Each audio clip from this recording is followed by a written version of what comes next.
গ্রামের নাম গোপালগঞ্জ। রূপনারায়ণ নদীর পার ঘেঁষে গড়ে ওঠা এই গ্রামটা। এই গ্রাম আর 5টা গ্রামের মতো নয়। গাছপালা, সবুজ মাঠ, পুকুর, স্কুল ইত্যাদি সবই আছে। তার সাথে আছে আতঙ্কের, প্রাণ ভরা আতঙ্ক। আর এই আতঙ্কের প্রধান কারণ 3জন গুন্ডা। রাজত্ব শুরু করেছিল বিজয় ও রাখাল, আর শেষ করে রাঘব মহাজন। বিজয় ঘোষাল ও রাখাল সামন্ত তারা একে অপরের খুব ভালো বন্ধু, দুজনেই সমবয়সী। এরা দুজন হলো এই গ্রামের বর্তমান শাসক, এবং এদেরই ত্রাস গ্রামে ছড়িয়ে আছে মরণ ভাইরাসের মতো। ঘটনার সূত্রপাত যখনকার, তখন 2 মেদিনীপুর জেলা ভাগ হয়নি। স্বাধীনতা লাভ করলেও তখন শাসন ব্যবস্থা কড়াকড়ি ছিল না, এবং লোকের অভাব অভিযোগ কম ছিল। তাই অন্ধকারে রাজত্ব করত অপরাধ জগতের রাজারা। তাদের দাপট এতটাই ছিল যে শুনশান জায়গা পরিণত আতঙ্ক রাজ্যে। খুন থেকে ড্রাগস পাচার সবইতেই তাদের হাত ছিল।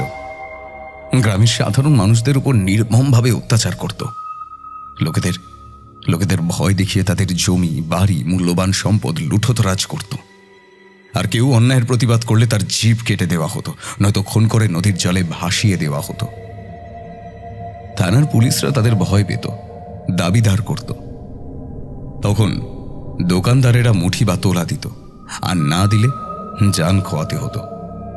এসব লোকদের বড় বড় গ্যাং ছিল, যারা তাদের নিজেদের ক্ষমতা বজায় রাখার জন্য গরিবের ওপর অত্যাচার করত। আগে একসময় এই দুজন চোলাই মদ বিক্রি করত রাতের আড়ালে ফাঁকা জায়গায়, আর এখন রাজা হয়ে উঠেছে। জমি জমা, ধান, মাছের ভেড়ি, মদের ব্যবসা সবই রয়েছে তাদের। গ্রামের কারো বাড়িতে বিবাদ হলে, বা কারো বিয়ে হয়নি, কিংবা কোনো ছেলে তার বাবার বাড়িতে ঢুকতে দেয় না, সবই তাদের নজরে থাকত। এছাড়াও আরো অনেক কিছু আছে। রাতে তার বাগান বাড়িতে রাতপরীদের আনাগোনা আছে। আর এদের হয়ে কাজ করে রাঘব মহাজন, বিজয় ও রাখালের কুকর্মের সাক্ষী। খুন, রেপ, তোলা বা মুঠি আদায়, হুমকি, ড্রাগস পাচার সবই করে এই রাঘব। বর্তমানে সেও এই গ্রামের আতঙ্ক। গ্রামের লোকেরা ওর দিকে তাকিয়ে কথা বলতে পারে না। বুনো শুয়োরের মতো কটকটে চোখ, মাথায় ঝাঁকড়া চুল, সারাক্ষণ মদ খায়। রাঘবের ভয়ে কম বয়সী মেয়েরা বাড়ি থেকে বেরোতে পারত না। এমনকি যেখানে ঠাকুরের নাম করে লোকে ঘুমোতে যায়, সেখানে গোপালগঞ্জের লোকেরা রাঘবের নাম করে ঘুমোতে যেত। ধীরে ধীরে গ্রামের নিজের অপরাধের জায়গা করে নিল রাঘব মহাজন। এদিকে বিজয় ঘোষাল মারা গেল, বাকি রইল রাখাল সামন্ত। তারও বয়স হয়েছে, সে আজকাল কাজ ভালো করে দেখতে পারে না। তাই বর্তমানে গ্রামের দায়িত্ব এসে পড়ল রাঘবের হাতে, আর সিংহাসন হস্তগত করেই তার জুলুম শুরু হয়ে গেল। গ্রামের প্রতিটা লোকের কাছে কর আদায়, ভালো ভালো সবজি, ফল, মাছ এসব আদায় করত। গ্রামের হাটগুলিতে তার একজন করে চামচা লাগিয়ে দিল, যারা মুঠি বা তোলা আদায় করবে। দেখতে দেখতে রাখাল সামন্ত মারা গেল। তার ছেলে ও স্ত্রী এ গ্রামে থাকতে চাইল না, সুতরাং দুজন আপদ বিদায় হয়েছে। এবার তার পালা। ধীরে ধীরে মাত্র 3 বছরে গোপালগঞ্জ গ্রামে তার নিজের আইন তৈরি করল। নাম ছড়াতে লাগলো ক্রমশ। মদের ব্যবসা, জুয়ার ঠেক, ড্রাগস পাচার, এমনকি মানুষকে মেরে তার কিডনিও ও চোখ বিদেশে পাচার করা, সবইতেই তার বাণিজ্য বশতে লক্ষ্মী হতে লাগলো। হাটে বাজারে, এমনকি লোকের ঘরে ঘরে একটাই আতঙ্কের নাম হয়ে উঠল রাঘব।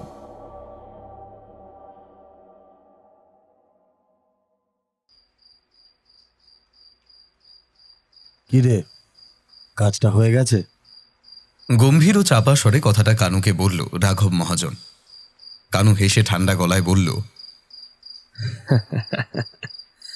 হ্যাঁ ওস্তাদ, একেবারে যেমনটা বলেছ তেমনই করেছি। মাগিকে ঘুমের ওষুধ খাইয়ে বিছানায় ফেলে রেখেছিলাম। তারপর ওর বাপটাকে খুন করে আর মেয়েটাকে রেপ করে একেবারে নদীর জলে ভাসিয়ে দিয়েছি। কেউ বুঝতে পারেনি ওস্তাদ। অন্ধকারে হেসে ওঠে রাঘব। কানুর পিঠ চাপড়ে বলে, আরে বাহ বাহ বাহ বাহ বাহ বাহ, এই তো চাই। এই না হলে আমার সাগরেদ। বেশ করেছিস। এবার সবাই বুঝবে আমি কি জিনিস। হারামজাদা আমার মুখের ওপর কথা বলে। এবারে বাপ ও মেয়ে দুজনকে শিক্ষা দিলাম। এবার স্বর্গে গিয়ে বেগুন কলা বেচবে। তুই এখন বাড়ি যা, রাত অনেক হলো। কাল সকালে এসে তোর হিস্সাটা নিয়ে যাবি, বুঝলি? তারা কথা বলছিল নির্জন অন্ধকারে। নদীর পাড়ে ঝুড়ি নামে বটগাছের সামনে যে শিব কালী মন্দিরটা আছে, এখানে এত রাতে কেউ আসে না। আসলে এই জায়গাটা অপরাধীদের আতুর ঘর। জুয়ো থেকে মদ সবই চলে এই আসরে। তাদের কথা শেষ হতেই যে যার মতো বাড়ি চলে যায়। অধিক অন্ধকারে রামু পোদ্দারের মেয়ের নগ্ন দেহটা নদীর জলে ভাসছে, আর হতভাগ্য রামু তাকেও ছাড়েনি। এরা তাকে গলা টিপে খুন করে হোগলা বনে ফেলে দিয়েছে। সামান্য কথা কাটাকাটি, তার জেরেই এমন নৃশংস খুন।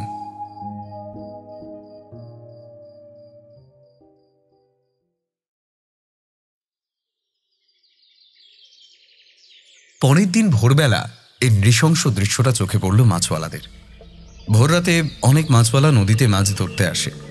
তাদের চোখে প্রথমে পড়ে একটি মেয়ে নগ্ন অবস্থায় নদীর আড়ায় পড়ে আছে এবং তার সারা শরীরে ক্ষতবিক্ষত। বোঝাই যাচ্ছে তাকে রেপ করে খুন করা হয়েছে। মাছওয়ালারা ভোরবেলায় থানার খবর দিল। খবর পাওয়া মাত্র বেশ কয়েকজন পুলিশ তৎক্ষণাৎ এসে হাজির হয়। তারাও দেখল একই দৃশ্য। এখানকার বড় সাহেব মনিরুল সিংহ, সে মৃত মেয়েটিকে ভ্রু কুঁচকে পর্যবেক্ষণ করে দেখে বলল, এই, এটা রামুর মেয়ে না রে? মাছওয়ালা বলল, আগে কর্তা।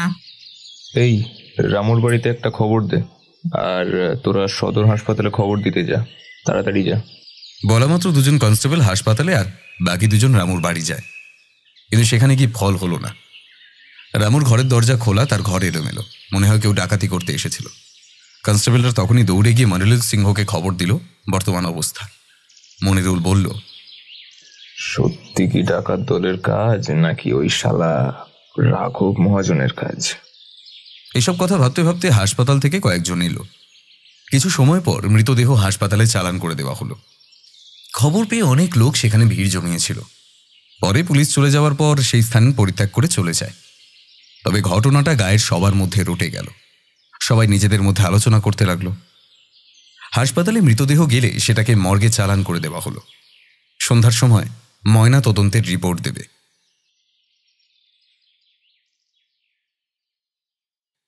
তবে সবে বিকেল হয়েছে। মনিরুল সিংহ সবে বেরোবে বলে চেয়ার ছেড়ে উঠেছে।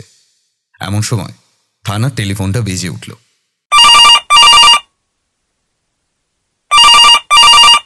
ডাক্তার সোমনাথ কর্মকার ফোন করেছে। খবর ভালো নয়, তাই তাকে একবার হাসপাতালে যেতে হবে। মনিরুল সিংহ কনস্টেবলকে কিছু নির্দেশ দিয়ে সাইকেলে চেপে রওনা দিল সদর হাসপাতালে। থানা থেকে হাসপাতাল মিনিট 20 পথ। হাসপাতালে পৌঁছে সোমনাথ কর্মকারের সাথে দেখা করল মনিরুল সিংহ। খবর ভালো নয়। রিপোর্ট বলছে মেয়েটিকে নেশার কোনো ওষুধ খাইয়ে ধর্ষণ করা হয়েছে, তারপর খুন করা হয়েছে। আর তার থেকেও নৃশংস দৃশ্য, মেয়েটির যৌনাঙ্গে সিগারেটের ছ্যাঁকা পর্যন্ত দেওয়া হয়েছে। শুনে আঁতকে উঠল মনিরুল সিংহ। অবাক হয়ে সে বলল, সে কি এমন কেউ করতে পারে? এতটা নির্দয় এরা! ছি ছি! কার কাজ সেটা জানতে পেরেছেন কি? যদিও আমার কাছে কোনো প্রমাণ নেই ডাক্তার, তাও বলবো ওই রাঘবের কাজ, কিন্তু প্রমাণ ছাড়া ধরা যাবে না। স্থানীয় থানার পাশাপাশি আশেপাশের গ্রামে তদন্ত শুরু করলো পুলিশ, কিন্তু কোনো লাভ হয়নি। আসলে মনিরুল সিংহ জানে দোষী কে, কিন্তু প্রমাণ ছাড়া কাউকে তো আর ধরা যাবে না। এদিকে রাঘব মহাজন নিশ্চিত যে তাকে ধরা পুলিশের কম্য নয়, আর ধরলেও জান খোয়াতে হবে। তবে এইগুলো তার কাছে নস্যি। রাতের অন্ধকারে তার ত্রাস বাড়ে ঘোড়ার মতো। এই ঘটনার 3 মাস পর যখন রামু তার মেয়ের হত্যার ঘটনা বলতে শুরু করেছে, তখন আরো একটি ঘটনা, একটি নৃশংস ঘটনার শিকার হলো এই গ্রাম। এবারের শিকার গ্রামের ব্রাহ্মণ গরিব পুরোহিত যুগল ভট্টাচার্যের মেয়ে জবা। যুগল ভট্টাচার্য গ্রামের 3 মাথার কাছে একটা কালী মন্দিরে পুজো করে। মন্দিরে যা জোটে তা দিয়ে যুগল ঠাকুরের দিব্যি চলে যেত। এছাড়াও গ্রামের যজমান চালিয়ে তার সংসারে ভাত কাপড় জুটে যাচ্ছে। যুগল ভট্টাচার্যের 2 মেয়ে। বড় মেয়ে জয়ন্তীর বিয়ে হয়েছে বছরখানেক হবে। ছোট মেয়ে জবা আর স্ত্রী বিশাখাকে নিয়ে তার সংসার। বাড়ির কাজ বাইরের কাজ সব করে জবা। বর্তমানে তার বয়স 20 বছর। তার জন্য পাত্র দেখা চলছে। রমলা একদিন সন্ধ্যাবেলা জবা ও হারু দত্তর মেয়ে তরুবালার সাথে আসছিল। তখন সন্ধ্যা সবে হয়েছে। তারা নির্জন জায়গায় আসতেই হঠাৎ তাদেরকে পেছনে ডাক দিল। তারা চমকে উঠে তাকাতেই দেখল তাদের দুজনকে ঘিরে দাঁড়িয়ে আছে কয়েকজন লোক। তারা জনাদশেক হবে। তাদের সবার মুখে কাপড় বাঁধা এবং সবার হাতে আগ্নেয়াস্ত্র। জবা তরুবালা তাদের দেখে রীতিমতো ভয় পেয়েছে। একজন মুখ বাঁধা অবস্থায় অশ্লীল ভাষায় গালাগাল দিয়ে বলল, এই, তোদের কাছে যা আছে দে, নাহলে দুটোর পেটে না দানা ভরে দেবো। এদিকে সামান্য অন্ধকার, তাই লোকজন ডাকলে কেউ আসবে না। তাছাড়া এদের ভয় এলাকা তটস্থ। যদি সামান্য অ্যাভয়েড করে তাহলে শেষ। জবা ভয় পেয়ে বলল, আপনারা কি?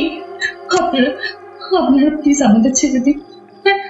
আমাদের মেরে আপনাদের লাভ কি? আমরা তো কিছু করিনি। প্লিজ প্লিজ আমাদের ছেড়ে দিন।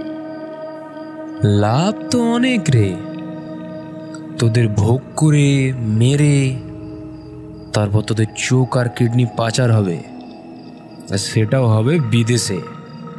তারপর সেই লাখ লাখ টাকা জমিয়ে ফুর্তি হবে। আরেকজন হেসে বলল,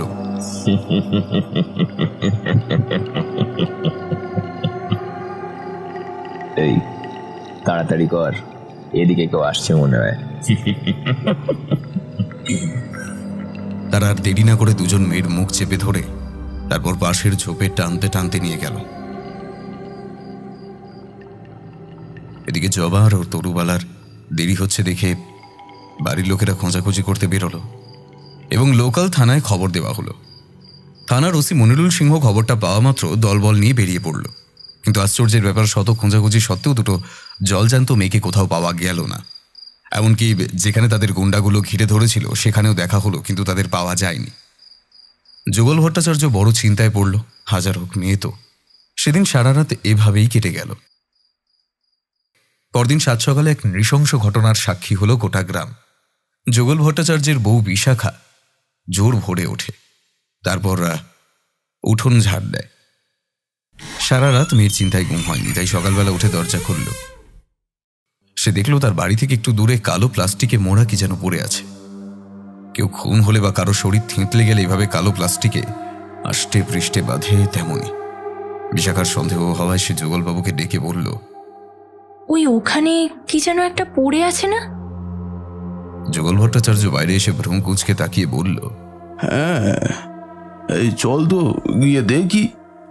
তখন কাক ভোর, কেউ ঘুম থেকে ওঠেনি।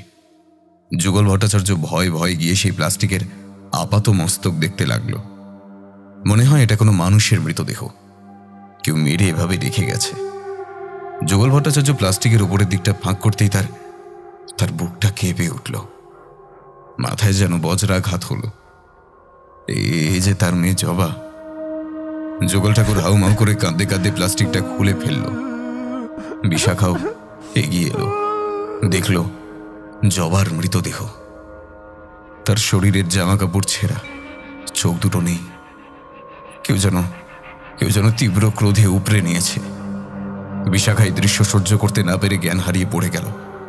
যুগল ভট্টাচার্য তার মেয়ের মৃতদেহর বুকে মাথা রেখে পাগলের মতো কাঁদছে। সকালবেলা কান্নার শব্দ শুনে আশেপাশ থেকে অনেক লোক বেরিয়ে এসেছে। তারাও দেখল এই রহস্যজনক ঘটনা। তবে তরুবালার খোঁজ মেলেনি। গ্রামের লোকেরা এই ঘটনায় শোকাহত। একজন দৌড়ে থানায় খবর দিতে গেল। পাড়ার লোকেরা তারা বিশাখার চোখে মুখে জল দিয়ে জ্ঞান ফেরায়, আর যুগল ভট্টাচার্য বাকরুদ্ধ। সে মেয়ের দেহ আগলে আছে। পুলিশ এলে পর মৃতদেহ ময়নাতদন্তের জন্য হাসপাতালে পাঠানো হয়, কিন্তু যুগল ঠাকুর মশাই যেতে দেবে না। তাকে অনেক বুঝিয়ে মৃতদেহ নিয়ে গেল।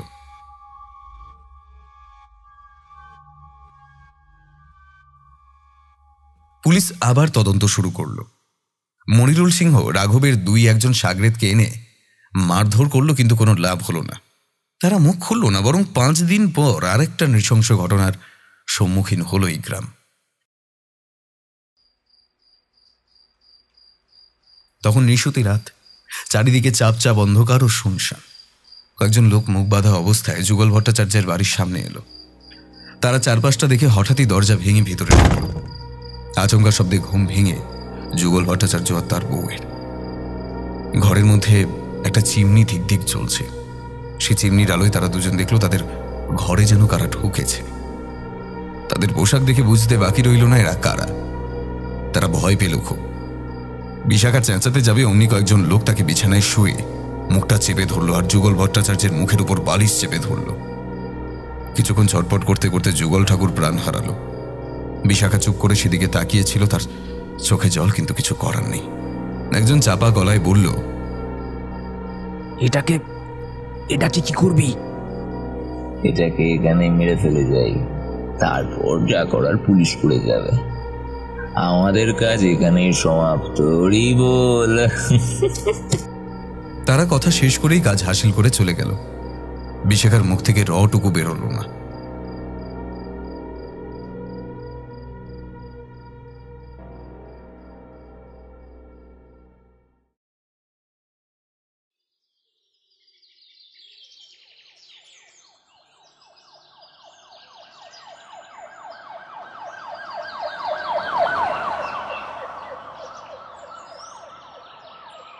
পরের দিন সকালে পুলিশ এলো আর এসে এক নৃশংস ঘটনার সম্মুখীন হলো। তারা ঘরে ঢুকে আবিষ্কার করলো বিশাখার মুন্ডটা কেউ যেন চপার দিয়ে কেটে খাটের পায়াতে মাথার চুল পেঁচিয়ে বেঁধে রেখেছে, আর তার শরীর একেবারে নগ্ন। ওদিকে যুগল ভট্টাচার্য মুখ উপর দিকে হা করে শুয়ে আছে, বিছানাপত্র এলোমেলো। বোঝা গেল এদের কেউ হত্যা করা হয়েছে। মনিরুল ভালো করে পরীক্ষা নিরীক্ষা করলো এবং আশেপাশের অনেকেই জিজ্ঞেস করলো, কিন্তু ফল হলো না। কেউ কিছু দেখেনি বা দেখলে গোপন করে যাচ্ছে। এই এলাকায় রাঘব মানে দশানন রাবণ, অর্থাৎ তার কথাই শেষ কথা। যদি কেউ সাক্ষী দেয় তার অবস্থা শোচনীয়। বেলার দিকে হাসপাতালে মৃতদেহ ময়না তদন্তের জন্য পাঠিয়ে দেওয়া হলো। মনিরুল সিংহ মনে হাজার প্রশ্নের ভিড়। কেউ তাদের মরণ চিৎকার শুনতে পায়নি। একের পর এক নৃশংস মৃত্যু ঘটে চলেছে গ্রামে। কে বা কারা করছে তা আন্দাজ করা যায়, কিন্তু ধরা যায় না। গ্রামের সবাই বেশ চিন্তিত, আর কারণটা খুব স্বাভাবিক। এই লুঠতরাজ গ্যাংগুলো কেবল মেয়ে ও বউদের উপর আক্রমণ করে প্রথমে রেপ, তারপর ধারালো অস্ত্র দিয়ে কুপিয়ে কুপিয়ে খুন করে।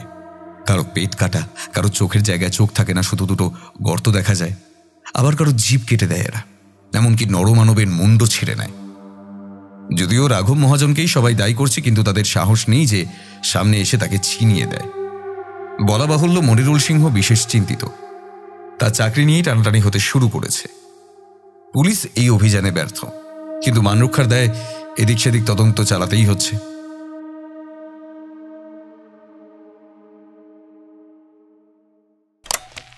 সব বাঙালির একটাই স্বর, জাস্টিস ফর আরজি কর।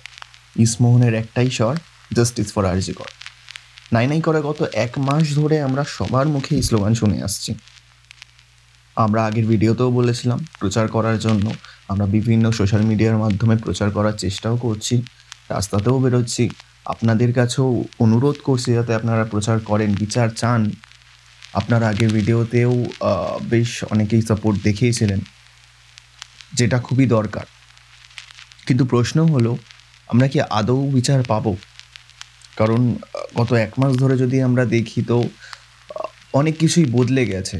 আমরা প্রথমে একটা সিম্পল কেস ভেবেছিলাম এটা, কিন্তু এখন আস্তে আস্তে যত এটার জট ছাড়াচ্ছে আমরা, তত আরও দেখতে পাচ্ছি যে না, এটা শুধুমাত্র একটা মার্ডার কেস নয়, এটা একটা চক্রান্ত, একটা বিরাট একটা চক্রান্ত। আর আমাদের ভয় আরও সেই জন্যই বাড়ছে, কারণ যত বেশি পাওয়ারফুল লোক ইনভলভ হচ্ছে এখানে, তত মনে হচ্ছে বিচারের থেকে আমরা অনেক বেশি দূরে চলে যাচ্ছি। আমাদের জন্য এই বিচারটা পাওয়া অনেক বেশি কঠিন হতে চলেছে পরবর্তী দিনে। তাই আমি আবার বলছি, আপনাদের কাছে অনুরোধ করছি, এই বিচার আমাদের চাই, আমাদেরকে বাঁচতে হবে। আগামী দিনে আমাদের সাথেও ওই জিনিস হতে পারে। এরকম ক্রাইম যাতে নেক্সট টাইম কারোর সাথে না হয়, সেই জন্যেই আমাদের এই বিচার চাইতে হবে। আশা করছি আপনাদের গল্পটা শুনতে ভালো লাগছে। গল্পের মাঝখানে আমরা এই একটা ছোট্ট অংশ দিয়ে আপনাদেরকে এটাই জানানোর চেষ্টা করছি প্রত্যেকবার, যাতে আমরা একটা অভয়ার বিচার পাই, যাতে নেক্সট টাইম কোনো মেয়ের সুরক্ষা নিয়ে প্রশ্ন না ওঠে। আসুন গল্পে ফেরা যাক। রাত 10টা। রাঘব মহাজন বাগানবাড়িতে মদের আসর বসিয়েছে। সেখানে এসেছে জনা কয়েক অতিথি। তারা সবাই রাঘবের বন্দুকেরও পায়ের তলায় থাকে। একজনের নাম বাবলু দীক্ষিত, মাছ ব্যবসায়ী, এই গোপালগঞ্জ থেকে একটু দূরে থাকে। কম করে গোটা 10 মাছের আড়ত আছে তার। এছাড়া 2টো ট্রাক কোল্ড স্টোরেজ, জমি কেনাবেচা ইত্যাদি রয়েছে। দ্বিতীয় সৌমেন রানা, এখানকার গ্রাম পঞ্চায়েত, তার ধানের গোলা ও চালের মিল আছে আর কাঠের কারবারি। গোপালগঞ্জ স্টেশন সংলগ্ন এলাকায় বিশাল বড় কাঠের কারখানা। তৃতীয় আক্তার ফারুক, সেখানকার দ্বিতীয় রাবণ, রাঘবের ডান হাত। যদি রাঘবকে কেউ কটূক্তি করে তাকে আর সকাল দেখতে হবে না। একবার একটা জমি নিয়ে ঝামেলা হওয়ায় বীরেন সামন্তর সাথে রাঘবের বচসা হয় এবং হাতাহাতি হয়। রাঘবের আদেশে গুলি করে বীরেন সামন্তর খুলি উড়িয়ে দিয়েছিল, তারপর ভারী পাথর দিয়ে মাথাটা থেতলে দেয়। এসবই তার কাজ। বর্তমানে এলাকার দেখাশোনার দায়িত্ব পেয়েছে। গ্রামের ঘটিত ঘটনার মধ্যে ইনিও আছেন। চতুর্থ ও শেষ ব্যক্তি কিশোর ভরদ্বাজ। এনার মদ, গাঁজা, ড্রাগস পাচার ইত্যাদি সব রয়েছে। মাঝে মাঝে বিদেশে মরা মানুষের হাড়গোড় পাচার করে বলে শোনা যায়। বড় ভয়ানক লোক। কিশোরের বাবা আগের গোপালগঞ্জ থানার হাবিলদার ছিল। বাবার পরলোক গমন করার পর তার উকারবার বেড়েছে। কিশোরের একটা চোখ নেই, তাই রাতের বেলাতেও কালো চশমা পরে থাকে। শুধু ঘুমোতে গেলে সেটা খোলে। দেখতেও বেশ ভয়ানক। তারা মদ্যপানের সাথে আলোচনা করছিলে। প্রথম কথা বলল ফারুক। গ্লাস পূর্ণ মিলনী সুধা এক চুমুকে শেষ করে বলল,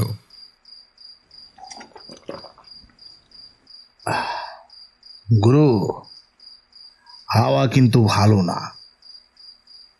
কেন রে, কি হলো আবার? না, শুনছিলাম ওরা নাকি ওসিকে চেঞ্জ করে দেবে, মানে নতুন দারোগা আসবে হয়তো। আসুক না। একটা গান আছে জানিস তো, যতই পুলিশ দারোগা লাগিয়ে দাও ধরতে যে কেউ পারবে না। দারোগা বদল হোক বা নতুন ওসি আসুক, এলাকাটা আমাদের। আমরা এই এলাকার রাজা, মন্ত্রী, পুলিশ। তাই যে আসবে চেয়ারে বসবে ঠিক, কিন্তু আমাদের কথা মতো কাজ করতে হবে।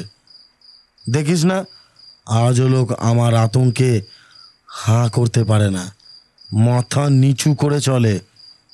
এলাকার কোনো মাইকার লাল নেই যে আমার সামনে এসে দাঁড়িয়ে কথা বলে, আর যে বলবে তাকেও সরিয়ে দেব সালা।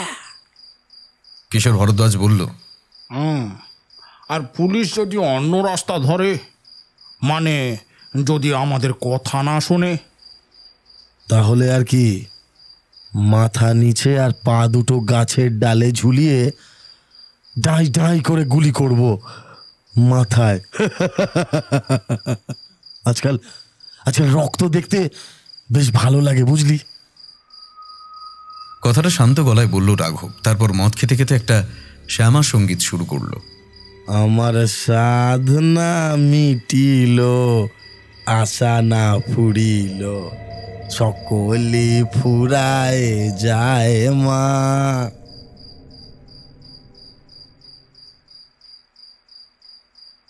সেদিন মনিরুল সিংহের বাড়িতে আসতে একটু দেরি হয়ে গেল। বর্তমান গ্রামের যে অবস্থা।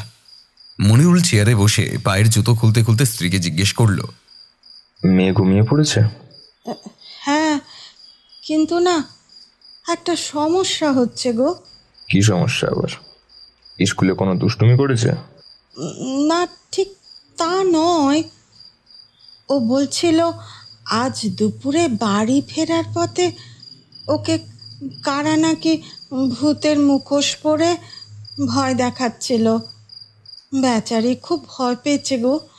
আর ওর হাতে একটা কাগজের খাম দিয়েছে আর বলেছে এটা তোর বাবাকে দিয়ে দিস। মনিরুলের বুকটা কেঁপে উঠল। মুহূর্তের মধ্যে তার মনে পড়ে গেল সবকটা লাশের কথা, আর মনে পড়ল রাঘবের কথা। সে তাড়াতাড়ি জুতো খুলে বলল, কই খামটা দাও তো দেখি। রানী দেবী টেবিলের উপরে থাকা সাদা খামটা দিল মনিরুলের হাতে। সে খাম খুলে একটা ছোট্ট কাগজ বের করল। তাতে লেখা ছিল এই যে, বেশি বাড়াবাড়ি করো না, তোমার পরিবার আছে, একটা মেয়ে আছে, বউ আছে। যদি তাদের ভালো চাও সাবধানে থেকো, না হলে সমূহ বিপদ, প্রাণ পর্যন্ত যেতে পারে। মনিরুল কাগজের লেখা পড়ে ভারী অবাক হয়েছে। এবং সে আন্দাজ করেছে এটা কার কাজ। রানী দেবী বললেন, কি ব্যাপার বলো তো? আমার না খুব ভয় করছে। বাড়িতে সারাদিন একা থাকি, যদি কিছু হয়। মনিরুল বলল, আরে না না, অত ভয় পেলে চলবে কেন? পুলিশের চাকরি, বিপদ এলেই ঝাঁপিয়ে পড়তে হবে। দাও, খেতে দাও, কাল সকালে বেরাতে হবে।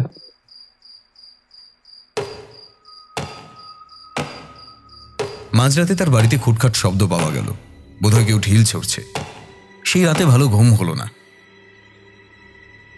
সকালবেলা উঠে সামান্য কিছু জলখাবার খেয়ে চিন্তিত মুখে বেরিয়ে গেল সে। সারাদিন নানা কাজে কেটে গেল। সেদিন রাতে আবার একই ঘটনা ঘটল। নিত্যানন্দ দাস, চা দোকান আছে গোপালগঞ্জের হাটে, বড় পুকুরের সামনে, টালির ছাউনির দোকান। বেশ চলে, কিন্তু তাকে মুঠি দিতে হয়, মানে তোলা দিতে রাঘবকে, আর না দিলে মারধর তো আছেই। সেদিন ছিল শনিবার। নিত্যানন্দ তোলা দেওয়ার কথা ছিল, কিন্তু সে দিতে পারেনি এবং তার জেরে বচসা হয় রাঘবদের লোকজনের সাথে। ঘটনা সেখানে মিটে গেলেও রাঘব ছাড়বার পাত্র নয়, আর তার কাছে 1 টাকাও অনেক। টাকার জন্য তার মানুষ খুন করতে হাত কাঁপে না। গভীর রাতে যখন সবাই আরামের ঘুম দিচ্ছে, তখন রাঘব নিত্যানন্দর বাড়িতে হানা দিল। রাঘব ও তার দলবল নিত্যানন্দর বাড়ির সামনে এলো, চারপাশটা দেখে নিয়ে দরজায় টোকা দিল। নিত্যানন্দ বাড়ির ভেতর থেকে ঘুম জড়ানো গলায় বলল, এই কেন? আগে আমি সুকুমার কর্তা। এই তাই তো, রাতে কি চাই? হ্যাঁ, আমার মায়ের বড় অসুখ, একটু চলো না, সদরে নিয়ে যাব। দাঁড়া, আসছি। নিত্যানন্দ দরজা খুলতেই রাঘব তাকে ধাক্কা মেরে ভিতরে মেঝেতে ফেলে দিল। নিত্যানন্দ বউ বিছানা ছেড়ে আসতে যাবে, অমনি তাকে কয়েকজন লোক ধরে ফেলল। নিত্যানন্দ মাটিতে পড়ে আছে, তার কোমরে লেগেছে। সে সামান্য বেদনাদায়ক শব্দ করে বলল, তাহলে তুই শয়তানি সব তোর চাল না? সুকুমার গলা করে আমাকে মারার জন্য এসেছিস? হ্যাঁ, ঠিক বলেছিস, আমি একটা শয়তান। আমার রক্তে নরঘাতক পোকা কিলবিল করছে। কি বলেছিস? আমার লোকেদের তোলা দিবি না? হারামজাদা! এই এলাকার কুকুর পর্যন্ত আমার ভয়ের লেজ গুটিয়ে পালায়, আর তুই কি না? তুই আমাদেরকে তোলা দিবি না শালা! ক্রোধে রাঘব মুখ চোখ লাল হয়ে গেল। নিত্যানন্দ বলল, আরে তোর যদি দম থাকে তাহলে দিনের আলোতে আয় না, আমার না। এরকম কাপুরুষের মতো এসেছিস কেন? হ্যাঁ, কথা শেষ করে রাঘবের মুখে থুতু দেয়। তোর খুব গরম না রে নিত্য? দাঁড়া, আজ সব ঋণ মিটিয়ে দিচ্ছি। বলে জামার ভেতরে বুকের কাছে হাত ঢুকে একটা চপার বের করে আনলো রাঘব। তারপর নিত্যানন্দর মুখ চেপে ধরে মেঝেতে সেঁধিয়ে দিল। দাঁত মুখ খিঁচিয়ে বলল, শুয়োরের বাচ্চা, কি বলেছিলি? আমি কাপুরুষ না? এবার দেখ আমি কে। আমি রাবণ। আমি বলতে বলতে চপার দিয়ে কোপাতে লাগলো। কিছুক্ষণ পর তার মৃত্যু নিশ্চিত করে দাঁড়িয়ে উঠল। ওদিকে নিত্যানন্দ বউ হাউমাউ করে কাঁদছে, যদিও তার শব্দ নেই, কারণ তার মুখ চেপে রেখেছে বাকিরা। রাঘবের জামা কাপড় রক্তে ভিজে গেছে, সারা ঘরে রক্তে ছড়াছড়ি। নিত্যানন্দের গলাটা হা হয়ে গেছে, সেখান থেকে রক্ত পড়ছে। রাঘব বলল, এই, এটাকে বস্তায় ভরে বাইরে ফেলে দিয়ে আয়, আর ওটাকে এটাকে নিয়ে আজ একটু ফুর্তি করা যাক। পরের দিন দরজা খোলা দেখে রহিম শেখ নিত্যানন্দর বাড়িতে উঁকি দিচ্ছিল। রহিম শেখ রোজ দুধ দিয়ে যায় নিত্যানন্দর জন্য, কিন্তু আজ দরজা খোলা দেখে ভেতরে ঢুকতেই হাঁতকে উঠল। ঘরের ভেতরে নৃশংস দৃশ্য দেখে তার মাথা কাজ করছিল না। ওরে বাবা গো, ওরে বাবা গো বলে জ্ঞান হারিয়ে গেল।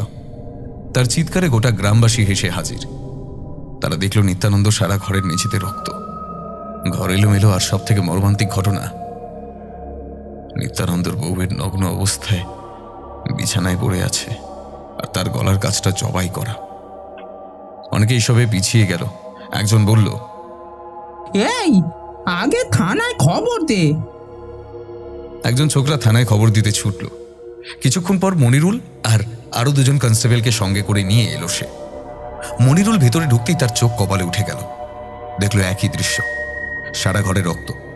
নিত্যানন্দ বউয়ের দিকে তাকিয়ে সে চোখ বুঝল। একজন কনস্টেবল বলল, ইস, কি নৃশংসভাবে মেরেছে স্যার। তাই তো দেখছি, ডোমকে খবর পাঠাও। মনিরুলের আদেশ পেয়ে একজন কনস্টেবল তৎক্ষণাৎ চলে গেল ডোমপাড়ায়। মনিরুল বাইরে এসে জিজ্ঞাসাবাদ করতে থাকে। এই, কেউ দেখেছিস কে বা কারা এসেছিল? আগে না হুজুর, আমরা কেউ কিছু জানি না। রাতে কি সব গাঁজা সেবন করিস? এত বড় একটা নৃশংস খুন হয়ে গেল, অথচ তোদের কোনো হুঁশ নেই? নাকি দেখেও না দেখার ভান করছিস? মিথ্যা বলে আমাদের কি লাভ বলুন দিই? ইচ্ছে করছে তোদেরকে ধরে পেটাই। এত বড় একটা কাণ্ড ঘটে গেল, অথচ তোদের চোখে পড়ল না। ইতিমধ্যে ডোম নিয়ে এসেছে কনস্টেবল। ডোমদের নির্দেশ দিয়ে বাড়িটা চারপাশ থেকে সিল করে চলে যায় তারা। থানায় ফিরে মনিরুল সিংহ কোনো অনুমতি না দিয়ে সোজা রাঘবের ডেরায় হানা দিল। একজন কনস্টেবলকে নিয়ে গেল। রাঘবের বিলাসবহুল বাড়ি, একেবারে রাজপ্রাসাদ যাকে বলে। রাঘবের বাড়িটা গ্রামের শেষের দিকে, সেখানে অনেক রক্ষী আছে। তারা হাতে বন্দুক নিয়ে রাঘবের বাংলো পাহারা দেয়। মনিরুল কনস্টেবলকে আসতে দেখে সবাই বেশ অবাক হয়েছে। একজন তাকে দেখে এগিয়ে এলো। কাকে চাই? লোকটা ভ্রু কুঁচকে মনিরুলের দিকে তাকিয়ে প্রশ্ন করল। এর নাম শিবা। আগে চুরি করতো আর এখন খুন করে। ওর বাদিকের মুখের অংশটা পোড়া, চোখটা নেই, মাংস পুড়ে চামড়া কুঁচকে গেছে। শোনা যায় একবার একজন মেয়ের হাত ধরে টানাটানি করে এবং কুপ্রস্তাব দেয়। মেয়েটি সহ্য করতে না পেরে তার মুখে অ্যাসিড ছুড়ে মারে, তার ফলে এই অবস্থা। মনিরুল চড়া গলায় বলল, তোর মালিককে খবর দে, বল থানার ওসি এসেছে, জরুরি দরকার আছে। শিবা মাথা নেড়ে বলল, এখানেই দাঁড়ান, আমি ডাকছি। তারা যখন কথা বলছিল সব রক্ষীরা তাদের দিকে সন্দেহের চোখে তাকিয়েছিল। কিছু সময় পর শিবা ও রাঘব বেরিয়ে এলো ঠিক, কিন্তু তারা বাইরে এলো না। হাতের ইশারায় মনিরুলও তার কনস্টেবলকে ডাকলো। তারা ভেতরে গেল। সামনে বাগান, তারপর বাড়ি। বাগানে বসার সুব্যবস্থা করা আছে। রাঘব ও মনিরুল সিংহ মুখোমুখি বসল। বলুন স্যার, কি সেবা করতে পারি আপনার জন্য? মনিরুল তার কথায় কান্না দিয়ে বলল, নিত্যানন্দ কোথায়? কোথায় আবার? ওর ঘরে যান বা দোকানে যান, এখানে নিত্যানন্দ নেই। সে জানি, তাকে খুন করে কোথায় রেখেছেন সেটা বলুন। এ বাবা, রাম রাম, কি যে বলেন! খুন? আমি তো সব খুন টুনে থাকি না, বুঝলেন দারোগাবু। আপনি বরং বাড়ি চলে যান, বেলা তো হলো। তাহলে আপনি বলবেন না? বললাম তো, আমি এসবে থাকি না। মনিরুল বেরিয়ে গেল। কিন্তু রাঘবের ব্যাপারটা পছন্দ হলো না, কারণ সে একজন ডন, তাকে কিনা একজন সামান্য অফিসার তার বাড়িতে এসে জিজ্ঞাসাবাদ করে গেল। না, এর একটা ব্যবস্থা করতে হবে। মনিরুলের বাড়িতে যা, ওর বউটা আর মেয়েটাকে এখানে তুলে নিয়ে আয়। সন্ধ্যাবেলা মনিরুল সিংহ ব্যবস্থা করবে। যেমন কথা তেমন কাজ। বিকেলের কিছু আগে মনিরুলের স্ত্রী ও মেয়ে অজ্ঞান করে তুলে নিয়ে গেল। ব্যাপারটা সবাই দেখেছে, সবাই চেনে লোকগুলোকে, কিন্তু প্রাণের ভয় কিছু করতে সাহস পেল না। সন্ধ্যাবেলা মনিরুল এসে দেখলো তার ঘর খোলা। সে ভারী অবাক হয়েছে। সে বাড়িতে ঢুকে দেখলো তার স্ত্রী বা মেয়ে কেউ নেই। ঘরের জিনিসপত্র সব ঠিক আছে, শুধু বিছানার উপর একটা সাদা কাগজ পড়ে আছে। মনিরুল সেই কাগজটা খুলে পড়তেই চমকে উঠল। তাতে লেখা আছে, তোমার কর্মফল ভোগ করো। যদি মেয়ে ও বউকে বাঁচাতে চাও তাহলে নদীর পাড়ে মন্দিরে এসো। সাথে কোনো পুলিশ বা কনস্টেবল আনবে না, তাহলে হয়তো মেয়ে ও বউ ওদের দুজনেরই লাশ পাবে। লেখাটা পড়তে পড়তে ক্রোধে তার চোখ লাল হয়ে গেল। মনে হলো রাঘব পেলে এক্ষুনি মেরে ফেলবে, কিন্তু না, এখন মাথা গরম করে লাভ নেই। আগে নির্দিষ্ট জায়গা পৌঁছানো যাক, তারপর দেখা যাবে। মনিরুল আর দেরি না করে বেরিয়ে পড়ল। যখন বেরোচ্ছে তখন একজন লোক বলল, বাবু, ওরা তুলে নিয়ে গেছে বাবু। কারা? রাঘবের দলবল। তোমরা আটকাতে পারলে না, ভীতু কোথাকার। সে আর দাঁড়ালো না, বেরিয়ে গেল। যখন প্রায় সন্ধ্যা হয়েছে তখন সে মন্দিরের সামনে মনিরুল এলো। চারপাশটা বেশ অন্ধকার। মনিরুল সিংহ এদিক ওদিক তাকাচ্ছে। এমন সময় তার মাথায় কেউ যেন ভারী কিছু দিয়ে আঘাত করল। মনিরুল একটা অস্ফুট আর্তনাদ করে সঙ্গে সঙ্গে মাথা ধরে মাটিতে লুটিয়ে পড়ল।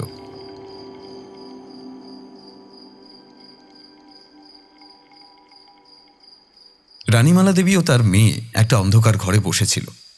তাদেরকে ইঞ্জেকশন দিয়ে বেহুশ করে রাখা হয়েছে।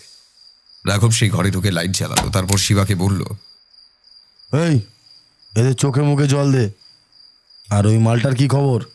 ওটার মাথায় বাড়ি মেরে অজ্ঞান করে রেখেছি। যা ওটাকে জল টল দিয়ে এখানে নিয়ে আয়, একসাথে সৎকার করব। শিবা বেরিয়ে গেল। আর একজন চেলা রানীমালাও তার মেয়েকে মুখে চোখে জল ফেলালো। রানীমালা সামান্য চোখ খুলে চাইল, মেয়েটিরও একই হাল। কিছুক্ষণ পর শিবা টানতে টানতে মনিরুল সিংহকে নিয়ে এলো। তার চোখ আধ বোঝা। শিবা আবার তার চোখে মুখে জল দেয়। এবারে ভালো করে চাইল মনিরুল। আর যাদের চোখের সামনে দেখলো তারা তার শত্রু। একবার পাশের দিকে নজর দিল, দেখলো তার স্ত্রী ও মেয়ে রয়েছে, ঝিমোচ্ছে তারা। মনিরুল একটা গালাগালি দিয়ে উঠবার চেষ্টা করতে আবার পড়ে গেল। রাঘব তার সামনে এসে হাঁটু গেড়ে বসলো, তারপর মনিরুলের চুল ধরে বলল, কিরে, রক্ত ঠান্ডা হয়েছে? আজ সকালে আমাকে শাসিয়েছিলি না? এবার তোর একটা উপযুক্ত সাজার ব্যবস্থা করি, কি বল? অসহায় মনিরুল প্রতিবাদের ভাষা হারিয়ে ফেলেছে। রাঘব এবারে জামার ভেতরে হাত ঢুকিয়ে একটা মোটা ও বড়সড় তামার তার বের করল। মনিরুল সিংহ বুঝে গেছে সে কি করতে চায়, কিন্তু তাকে বাধা দেওয়ার আগেই রাঘব সেই তামার তারটা মনিরুলের গলায় আষ্টে পৃষ্ঠে পেঁচিয়ে ধরল। রাঘবের চোখ মুখ একেবারে পাল্টে গেছে। তার চোখ লাল, একটা হিংস্র ভাব তার চোখে মুখে। যেমন কোনো ক্ষুধার্ত বাঘ তার শিকার পেলে মাংস ছিঁড়ে ছিঁড়ে খায়, তেমনি রাঘব দাঁত মুখ খিঁচিয়ে রাঘবের গলায় তামার তার পেঁচিয়ে দিচ্ছে। শিবা ভয় পেয়ে কাঁপা কাঁপা গলায় বলল, দাদা ওকে ছেড়ে দিন, ও মারা গেছে। রাঘব মনিরুলকে ছেড়ে দিল। মনিরুলের মৃতদেহ পড়ে আছে। রাঘব উঠে দাঁড়ালো, বলল, এই ওর বউটা আর মেয়েকে ড্রামে ঢুকিয়ে নদীর জলে ভাসিয়ে দে। আর মাঝরাতে গ্রামের চৌরাস্তায় যে কাঁঠাল গাছ আছে সেখানে এই হারামজাদাকে গলায় দড়ি দিয়ে ঝুলিয়ে দিবি, যেন সবাই দেখে আঁতকে ওঠে। তারা দুজন রাঘবের আদেশ পেয়ে শুধু মাথা নাড়ল। পরের দিন সাত সকালে সমস্ত গ্রামবাসী দেখল গ্রামের চৌরাস্তায় যে কাঁঠাল গাছটা আছে সে গাছে উর্দি পরা অবস্থায় গলায় দড়ি দিয়ে ঝুলছে মনিরুল সিংহ। গতকাল সন্ধ্যাবেলা মনিরুল বেরিয়ে গিয়েছিল, কিন্তু আর ফেরেনি। তার স্ত্রী ও মেয়েকে কারা যেন তুলে নিয়ে গেছিল। হয়তো কোনো শত্রু তার কাটা সরাতে মনিরুলকে শাস্তি দিয়েছে, কিন্তু ব্যাপারটা সবাই আঁচ করলো এটা কার কাজ। লোকাল থানা থেকে বেশ কয়েকজন পুলিশ এলো। জেলা প্রশাসকের কাছে খবর পাঠানো হলো এবং গোপালগঞ্জ ফাঁড়িতে খবর দেওয়া হলো। সবাই এসে হাজির হয়েছে, কিন্তু আশ্চর্যের ব্যাপার, জেলা প্রশাসকের কাছ থেকে দুর্ব্যবহার ছাড়া আর কিছুই পাওয়া গেল না। তারা বলল ওসব আমাদের কাজ না। তবে গ্রামবাসীরা মনিরুল সিংহকে ভালোবাসত, তাই যে যতটুকু পারল করল, তাদের অর্থ দিয়ে সাহায্য করল। সকালে তার দেহটা সদর হাসপাতালে দেওয়া হয়েছিল ময়না তদন্তের জন্য। ডাক্তার জানিয়েছেন মনিরুল সিংহকে প্রথমে শ্বাসরুদ্ধ করে তারপর গলায় দড়ি দিয়ে ঝুলিয়ে দেওয়া হয়েছে এবং তার পেটের বাঁ দিকটায় অনেকটা কাটা দাগ পাওয়া গেছে। এসব ঘটনা মিটে গেলে রাতে শ্মশানে নিয়ে যাওয়া হলো তাকে। এখন সবার কাছে একটাই প্রশ্ন, মনিরুলের মেয়ে ও স্ত্রী তারা কোথায় গেল? তবে তারা নিরুদ্দেশ হয়ে গেল, নাকি অন্য কোনো রহস্য আছে এর পেছনে? এই নৃশংস শিকার চলতেই থাকলো। যারা মারা গেছে তাদের ঘরবাড়ি সমস্ত কিছু চড়া দামে বিক্রি করে দিল রাঘব মহাজন। তারা আতঙ্কের সাথে ফুলে ফেপে উঠল তার কালো কারবার। এমন করেই কেটে গেল বছর 5। এই 5 বছরে গোটা গ্রামে বেশ কিছু উন্নতি হয়েছে বটে, কিন্তু গ্রামে তেমন বাসিন্দা নেই। যেখানে আতঙ্কের নাম রাঘব মহাজন, সেখানে সাধারণ মানুষ থাকবে কি করে? এই 5 বছরে রাঘব অনেকটা বদলেছে এবং বদলেছে তার ব্যবসা। এখন গোপালগঞ্জে বিশাল বড় কয়লার খনি করেছে, তার জেরে বিশাল রোজগার।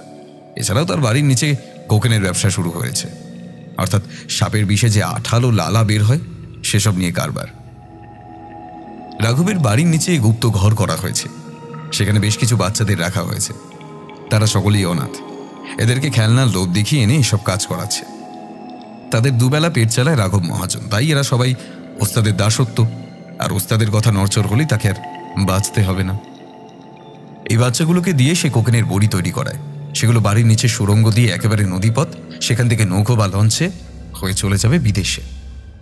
রাঘব খুব ধূর্ত, তাই সবসময় সতর্ক থাকে। খেজুরের বাক্সে করে সিল করে কোকেন পাচার করা হয়, তাই ধরা পড়ার সম্ভাবনা একেবারে বাইরে। গোপালগঞ্জ গ্রামে বেশ কিছু জায়গায় ইদানিং আলো বসেছে, বিডিও পঞ্চায়েত হয়েছে, থানায় নতুন ওসি এসেছে, কিন্তু সে হলো রাঘবের অবৈধ শালা। সুতরাং বাঘ ও গরু একই ঘাটের জল পান করে। পরিবেশের সাথে মানুষটার পরিবর্তন হয়েছে। এখন আর সে জামা প্যান্ট পরে না, তার পরনে এখন কালো পাজামা আর কালো নকশা করা পাঞ্জাবি। মাথা ন্যাড়া বা কানে মাকড়সাযুক্ত একটি দুল পড়া, দাঁড়ি নেই, গোপটা সরু হয়ে মুখের দুদিকে নেমে এসেছে। শরীরটা অসুরের মতো, তবে শেষ 20 বছরে যা হয়নি এবার তাই হলো। রাঘবের সাম্রাজ্য পতনের শুধুমাত্র অপেক্ষা। এবার তার তিলে তিলে গড়ে ওঠা কালো কারবার শেষ হয়ে গিয়েছিল। গোপালগঞ্জের রাঘব আতঙ্কের কথা ক্রমশ কলকাতায় প্রচার হলো। প্রথমে অতটা কেউ গুরুত্ব দেয়নি, পরে বেশ কিছু নতুন অফিসার আসায় রাঘব মহাজনের কুকর্ম তাদের কানে গেল এবং মনিরুল সিংহ হত্যার জেরেই এই তদন্ত শুরু করা হলো। তাই লালবাজারের স্পেশাল কয়েকজন দারোগাকে এই দায়িত্ব দেওয়া হয়েছিল। যখন প্রায় নিশ্চিত হয়ে এলো একদল পুলিশ গোপালগঞ্জ যাওয়ার জন্য তৈয়ারি করেছে, এমন সময় একটা ব্যাপার হলো। হঠাৎ একজন প্রাইভেট গোয়েন্দা এসে এই কেসের দায়িত্ব নেন। প্রথমে বড় সাহেব আপত্তি করছিল, কিন্তু পরে অনেক অনুরোধ করায় তাকেও দায়িত্ব দেওয়া হয়। তবে পুলিশ আড়ালে অনুসন্ধান চালাবে সাথে, ফলে যৌথ সংযোগে আলাদা আলাদাভাবে দুটি দল ছদ্মবেশে তদন্ত করবে। তাই তারা হানা দিল গোপালগঞ্জে। প্রাইভেট গোয়েন্দা রবিনসন ইদানিং মনমরা হয়ে থাকেন। কারণটা খুব স্বাভাবিক। আজ তার জ্যাঠার মেয়ে রানী দিদির জন্মদিন। ছোটবেলায় মা ও বাবাকে হারায়, তারপর থেকে জ্যাঠার মেয়ে তাকে মানুষ করে। জ্যাঠা তাকে সব রকম সাহায্য করেছে। রবিনসন খুব বুদ্ধিমান ছিল, তাই পড়াশোনা শেষ করে এনসিসিতে যোগ দেয়, পরে আর্মিতে চলে যায়। সেসব অনেক আগের কথা। কর্মসূত্রে নানান জায়গায় ঘুরে বেরিয়েছে।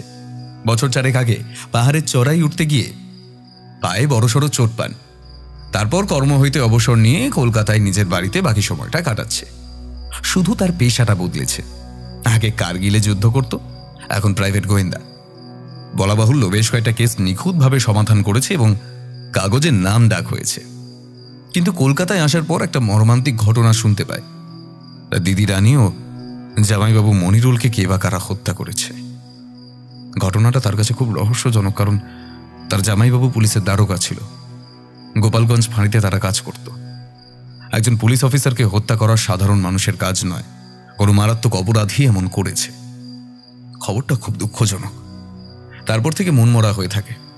পরে আরো জানতে পেরেছে কিভাবে হত্যা হয়, কারা ছিল, সব জানতে পেরেছে। তাই তিনি লালবাজারে বড় সাহেব প্রবাল দস্তুরিকে অনুরোধ করে পুলিশের সাথে তিনিও তদন্ত করবেন যদি কিছু সুরাহা করা যায়, এবং এও জানালেন তার কিছু হলে পুলিশ দায়ী থাকবে না, কিন্তু সে তদন্ত করবে। আসলে রানী দিদি তার খুব প্রিয় ছিল। ছোটবেলায় মাতৃস্নেহে তাকে বড় করে তুলেছে। আদর আবদার সবই ছিল ওই রানী দিদি, কিন্তু আজ নেই। রবিনসন বিয়ে করেনি, তার একাকিত্ব জীবন ভালো লাগে। আজ শনিবার, আজ তার দিদির জন্মদিন, তাই রানী দিদির একটা ছবি নিয়ে বসে পুরনো দিনের কথা মনে করছে আর চোখের জল ফেলছে। এমন সময় চাকর বিশু বলল, বাবু, আপনারে খাবার দিয়েছি টেবিলে। রবিনসন এক মনে ভাবছিলেন। হঠাৎ চাকরের ডাক দেওয়ায় চমকে উঠে বলল, হ্যাঁ আচ্ছা আসছি বলে ছবিটা টেবিলে রেখে চোখের জল মুছে উঠে পড়ল। তারপর ঘর থেকে বেরিয়ে গেলেন। আজ তাড়াতাড়ি ঘুমিয়ে পড়তে হবে, কারণ কাল সকালবেলা থেকেই গোপালগঞ্জ রওনা দিতে হবে। লালবাজারে গুন্ডা দমন শাখার বেশ কয়েকজন আজ বিকেলে গোপালগঞ্জ পৌঁছেছে। রাতে খাওয়া দাওয়া সেরে রবিনসন শুয়ে পড়ল।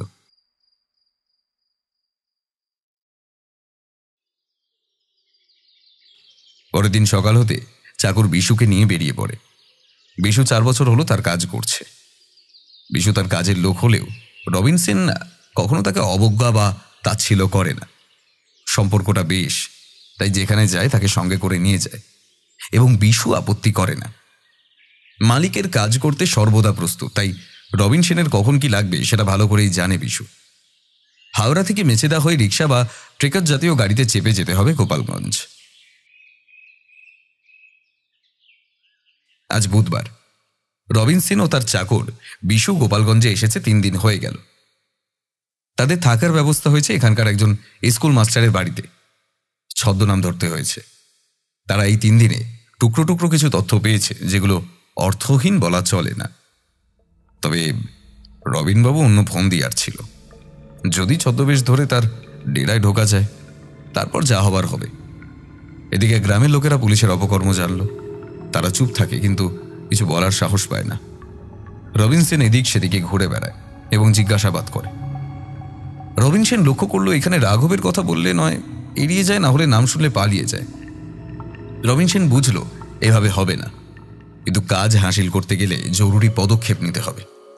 রবিনসন তার চাকর বিশুকে কাজের লোক সাজিয়ে রাঘবের ঘরে পাঠালো। প্রথমে কয়েকবার ফিরিয়ে দিলেও পরে রাজি হয়। বিশু নামধাম বদলে কয়েকদিন হলো রাঘবের বাড়িতে মালির কাজ করে। সারাদিন কাজ করে রাতে ফেরে এবং রাঘব মহাজনের বাড়িতে কি কি হয় তাই খবর দেয় পুলিশ ও রবিনসনকে। রবিন বিশুর কথা শুনে চোখ বন্ধ করে কিছুক্ষণ ভাবল, তারপর চোখ খুলে মাথা নাড়ালো। এবার একটা রাস্তা পাওয়া গেছে। তার মাথায় একটা দারুণ বুদ্ধি এলো। সেদিন ছিল শনিবার। রবিনসন সাহেব সেজে রাঘব মহাজনের বাড়িতে গেল। সে এমন ছদ্মবেশ ধরেছে তাকে চেনার সাধ্য কারণ নেই। রবিনসন যখন রাঘবের বাড়ির সামনে এসে দাঁড়ালো, তখন একজন দারোয়ান এগিয়ে এলো তার দিকে। সে ভ্রুম কুঁচকে ঠোঁটে আঙুল ঠেকিয়ে তাকে জিজ্ঞেস করলো, এ সাহেব, কাকে খুঁজছেন আপনি? লোকটার গলার স্বর ভারী। তোমার মালিককে খবর দাও, বলো জন সাহেব এসেছে দেখা করিতে। দারোয়ান কি বুঝলো কে জানে। সে ভেতরে গিয়ে রাঘবকে খবর দিলে রাঘব উঠোনে এসে দাঁড়ালো। সাহেবের সাথে চোখাচোখি হতেই তাকে ইশারায় পেছন দিকে আসতে বলল। রবিন সামান্য হেসে রাজবাড়ির পেছন দিকে গেল। এদিকটা বেশ নির্জন, বড়সড় বাগান আছে। তারপর লম্বা মাঠ, বাগানের গায়ে একটা ছোট্ট ঘর, সেখানেও একজন রক্ষী আছে। কিছু সময় পর রাঘব মহাজন এলো। এইবার তাকে সামনের থেকে দেখল রবিনসন। তার বারবার ইচ্ছে করছিল ওটাকে এখানে মেরে ফেলতে। তার কাছে পিস্তল আছে, কিন্তু পরে বুঝলো সেটা ভুল হবে, কারণ এখানে কম করে 20 জন পাহারাদার। রাঘব মারলেও এদের থেকে পালিয়ে বাঁচা মুশকিল। রাঘব খসখসে গলায় হেসে বলল, ভেতরে আসুন। তারা দুজন ভেতরে গেল। রবিনসন ভেতরে ঢুকে বুঝল ঘরখানা বেশ আধুনিক পদ্ধতিতে ডিস্টেম্পার করা। ঘরে পাথর বসানো, এছাড়াও বিলিতি জিনিস দিয়ে সাজানো ঘর। কলকাতার যে কোনো বাড়িকে টেক্কা দিতে পারে। চেয়ারে বসুন। ভদ্রলোককে একটা সিগারেট অফার করে নিজেও ধরালো রাঘব। তারপর কয়েক রাশ ধোঁয়া ছেড়ে বলল, বলেন কি সেবা করতে পারি? My name is John. আমি তোমার থেকে কিছু মাল কিনতে চাই। সিগারেটের ছাই ভাঙা কাপে ফেলে রাঘব জিজ্ঞেস করল, কি মালের কথা বলছেন? জন সাহেব চাপা গলায় বললেন, কোকেইন। রাঘব চমকে তার দিকে চাইল। সে এতটা অবাক হয়েছে যে জ্বলন্ত সিগারেট হাত থেকে মেঝেতে পড়ে গেল। মানে আপনি কি? আমি সব জানি। তুমি আমাকে যদি ভালো মাল সাপ্লাই করো, আমি তোমাকে মোটা রুপিয়া দেব, কেউ জানিতে পারিবে না। প্রস্তাবটা শুনে জিভে জল চলে এলো তার। বলল, কত দেবেন? আগে জিনিস দেখাও, তারপর বলিব। রাঘব মহাজন তালি মারতেই একজন বেটে মতো লোক এলো। সে সেলাম ঠুকে বলে, হ্যাঁ বাবু। 2টো চিড়িয়া প্যাকেট নিয়ে আয়। রবিনসন বুঝলো এটা সাংকেতিক নাম, যাকে কোড নাম বলা হয়ে থাকে। মিনিট 7 পর বেটে লোকটা ছোট 2টো প্যাকেট নিয়ে এলো। তার মধ্যে সাদা নুনের মতো কিছু ভরা ছিল। জন সাহেব প্যাকেটটা 2 আঙুলে কেটে নাকের সামনে এসে শুঁকতে থাকলো। 3-4 বার শুঁকে বলল, মাল ভালো আছে, আমি এই মাল কিনতে চাই, তবে এখন না, 2 দিন পর এসে কিনবো। ওকে ওকে। তবে সাহেব কিছু অ্যাডভান্স করলে ভালো হয়। সাহেব হেসে কোটের পকেট থেকে 30টা 20 টাকার কড়কড়ে নোট দিল রাঘবকে। রাঘব হাসি মুখে সেটা নিল। টাকা দিয়ে সাহেব বলল, তবে আমার একটা শর্ত আছে। হ্যাঁ বলুন। হাতের অনামিকা জিভে ঠেকিয়ে টাকা গুনতে গুনতে রাঘব বলল, মাল যেদিন ডেলিভারি নিব সেদিন আপনাকে থাকতে হবে, কারণ আমি কাউকে ভরসা করিতে পারি না। হ্যাঁ তাই যাব, অসুবিধে নেই। ওকে, আমি তাহলে 2 দিন পর আসব, তবে এখানে নয়, নদীর পাড়ে আপনি দাঁড়িয়ে থাকবেন। আমি খবর পাঠাইয়া দিব, আপনার কিছু হবে না। ওকে। তারা দুজনে একে অপরের সাথে হাত মিলিয়ে উঠে পড়ল। পরের দিন আরো একজনের মৃতদেহ পাওয়া গেল, নদীর ধারে ক্ষতবিক্ষত অবস্থায়। এরপর 2 দিন রবিনসন সাধারণ পোশাকে এদিক ওদিক ঘুরে সব ব্যবস্থা পাকা করে এলো। এখানকার একজন বয়স্ক লোক, তার সাথে ভালো আলাপ হয়েছে। তিনি আগে স্কুল মাস্টার ছিলেন। লোকটির নাম জয়ন্ত চৌধুরী। পরদিন সকালে চা খেয়ে জয়ন্ত চৌধুরীর বাড়িতে গেল রবিন। আরও তথ্য জানা দরকার। জয়ন্ত চৌধুরী বয়স 70, তবে শরীরখানা নিরেট, মেদহীন পেটানো চেহারা। রবিন সেন যেতে তাকে খাতির করে বসালো সে। তখনকার দিনে গ্রামে বেশ কিছু পাকা বাড়ি চোখে পড়ত। জয়ন্তবাবুর দোতলা পাকার বাড়ি, ওপর নিচ মিলিয়ে 5টি ঘর, নিচে বৈঠকখানা, সেখানেই বসল। জয়ন্ত চৌধুরী চায়ের কথা বলতে সে ঘোর আপত্তি করল, বলল, আরে না না, অত ব্যস্ত হবে না, আমি চা খেয়ে এসেছি। তাদের মধ্যে বেশ কিছু কথা হলো। রবিন সেন বলল, এখানে আপনি আর আপনার স্ত্রী থাকেন? হ্যাঁ, আপাতত 2 জন। ছেলে থাকে খড়গপুর, ওখানেই পড়াশোনা করছে। তাছাড়া এখানে যা পরিবেশ। পরিবেশে কি যায় আসে জয়ন্তবাবু? মানুষ ঠিক থাকলে সব ঠিক। এখানে একজনই পরিবেশ দূষিত করছে। রাঘব মহাজন? আগে হ্যাঁ, বাঘের ডেরায় বাস করছি তো আমরা, তাই খাওয়া খেয়েই বেঁচে থাকতে হবে। আপনি ক বছর এখানে আছেন? তাও 40 বছর হবে, কিন্তু খুন খারাপি দেখে অভ্যস্ত হয়ে গিয়েছি। যদিও আমাদেরকে খুব একটা ঘাটায় না, তবে বলা তো যায় না কোন দিন কি হয়। তাদের মধ্যে আরও কিছুক্ষণ কথা হয়, তারপর উঠে পড়ে রবিন সেন। সেদিন গভীর রাত পর্যন্ত লালবাজারের গুন্ডা দমন শাখার সাথে প্রায় ঘণ্টাখানেক পরামর্শ হয়েছে। এবার রাবণ বধের পালা। লঙ্কা দগ্ধ করতেই হবে। চাকর বিশু খবর দিল যে সে গোপনে জানতে পেরেছে রাঘবের বাড়ির নিচে ড্রাগস তৈরি হয়। এই 2 দিনে কাজ গুছিয়ে নিল রবিন সেন। পুলিশের লোকেরা গ্রামের এদিক সেদিক ছড়িয়ে আছে। তবে রবিন সেন খুব একটা খুশি নয়, কারণ একজন দাগী আসামিকে সহজেই ধরা যায়, কিন্তু এখানে তার জন্য এত পরিশ্রম করতে হচ্ছে। সেদিন দুপুরে খাওয়া সেরে একটা সাদা কাগজে কিছু লিখে খামে করে নিজেই বেরিয়ে পড়ল। প্রায় 1 ঘন্টা পরে ফিরে এলো সে। তারপর বিশুকে নিয়ে অন্য পুলিশ ফাঁড়িতে গেলেন। সেখানে গিয়ে সব ব্যবস্থা করা হলো। রাত 10টাতে মিশন শুরু হবে। সব পুলিশ যেন গোটা নদীর পার ঘিরে ফেলে। বিশু আর রাঘবের বাড়িতে যায়নি, বরং জন সাহেবের সঙ্গী হয়েছিল।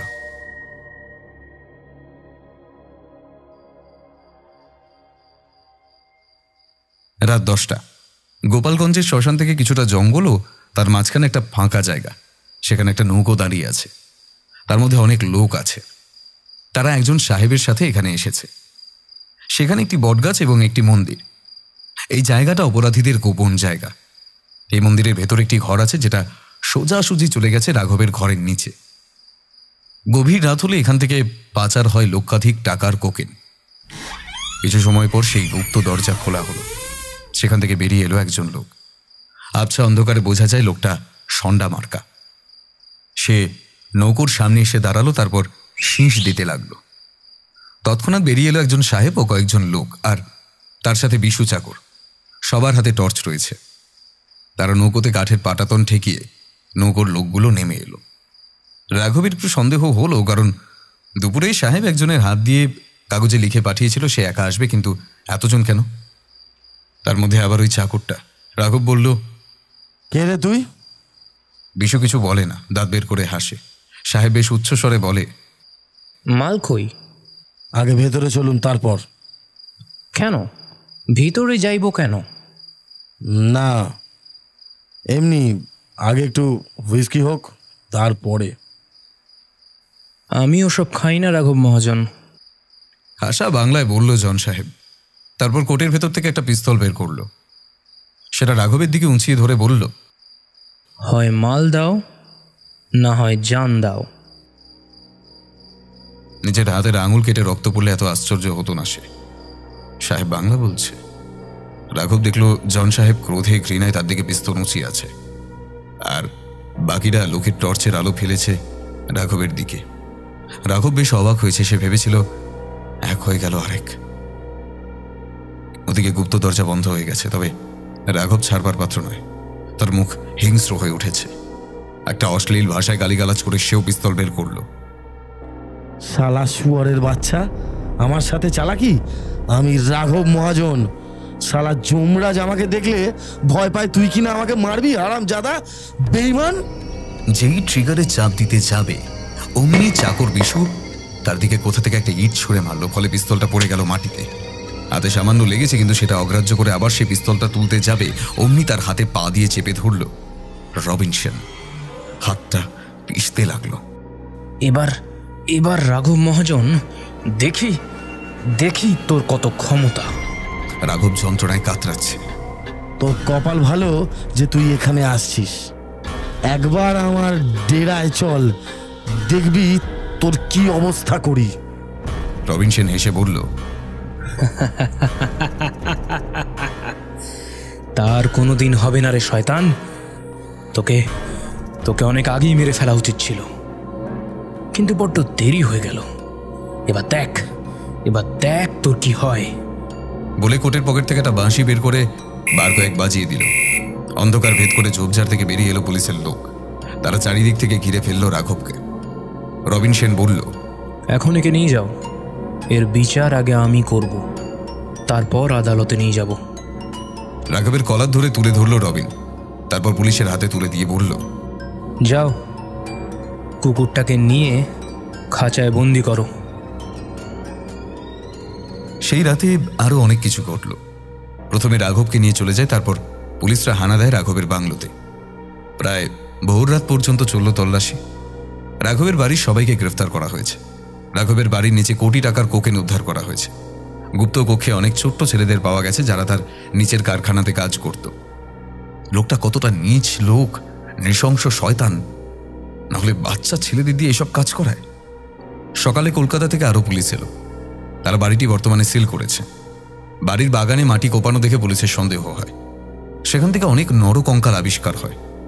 কঙ্কালগুলো ডোম দিয়ে তুলিয়ে ফরেন্সিক বিভাগে পাঠানো হয়। ইতিমধ্যে সারা গ্রামে রটে গেছে রাঘবকে বন্দি করেছে পুলিশ। সে এখন পুলিশ ফাঁড়িতে রয়েছে, তাকে লকআপে রাখা হয়েছে। আজ বিকেলে রবিনসন তার সাক্ষাৎকার নেবে। তারপর তাকে কলকাতায় আলিপুর সেন্ট্রাল জেলে নিয়ে যাওয়া হবে।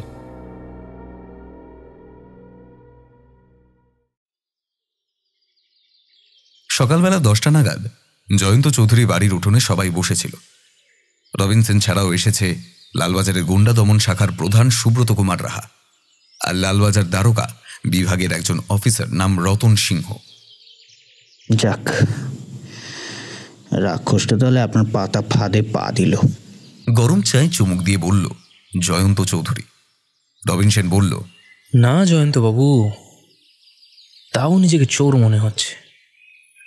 যে শয়তানটা একটা কুখ্যাত ক্রিমিনাল, মানুষ খুন করে তার কিডনি আর চোখ পাচার করে, বাচ্চা ছেলেদের দিয়ে আজে বাজে কাজ করায়, দিনের পর দিন গরিব মানুষের রক্ত নিয়ে হোলি খেলা করেছে, তাকে কিনা আমরা এতজন মিলে অনেক পরিশ্রম করে বন্দি করলাম, যাকে বিনা ওয়ারেন্ট শুধু গুলি মারা উচিত, তার জন্য কিনা পুলিশ দিয়ে ধরতে হচ্ছে। জয়ন্ত চৌধুরী বললেন, সত্যি বলতে কি স্যার, আসলে গ্রামের খবর আমাদের কাছে পৌঁছয় না। জেলা শাসক ওই মাফিয়া মিলে গোটা গ্রাম চালায়, এমনকি লোকাল এদের শালা ভাইপোও ঢুকে থাকে। একমাত্র মেন পুলিশ ফাঁড়ির সাথে যোগাযোগ করলে আমরা খবর পাই। যতক্ষণ না কোনো বড়সড় কিছু হচ্ছে তার আগে কেউ খবর দেয় না। আমি আগে জানতে পারলে ওকে ওকে শেষ করে দিতাম। এবার কি করবেন?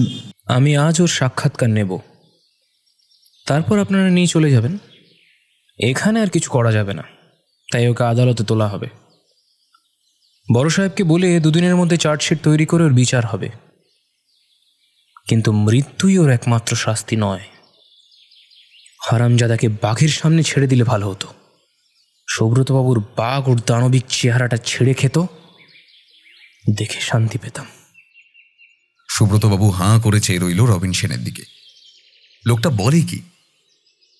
জয়ন্তবাবু চাই শেষ চুমুক দিয়ে বলল, যাক, এবার হয়তো শান্তি ফিরবে। শুধু শান্তি নয়, যেন দ্বিতীয় কোনো রাঘব গোপালগঞ্জে রাবণ হয়ে না জন্মায়। আমি একটা কথা খুব ভালো করে বুঝি জয়ন্তবাবু, যে আঙুল বিষ তাকে কেটে ফেলাই ভালো, আর যে গাছের গোড়ায় পোকা হয় সেই গাছও কেটে ফেলা ভালো। এই কথায় তারা হেসে উঠল। দুপুরে দারুণ আহার করে একটু বিশ্রাম নিয়ে পুলিশ ফাঁড়িতে রওনা দিল রবিন সেন। বিকেল 5টা নাগাদ গোপালগঞ্জ বাজার এলাকায় মেন পুলিশ ফাঁড়িতে এলো রবিন সেন। তার পরনে ছাই রঙা প্যান্ট, সবুজ রঙের জামা। একজন কনস্টেবল তাকে সেলাম করে সেলের সামনে নিয়ে এলো।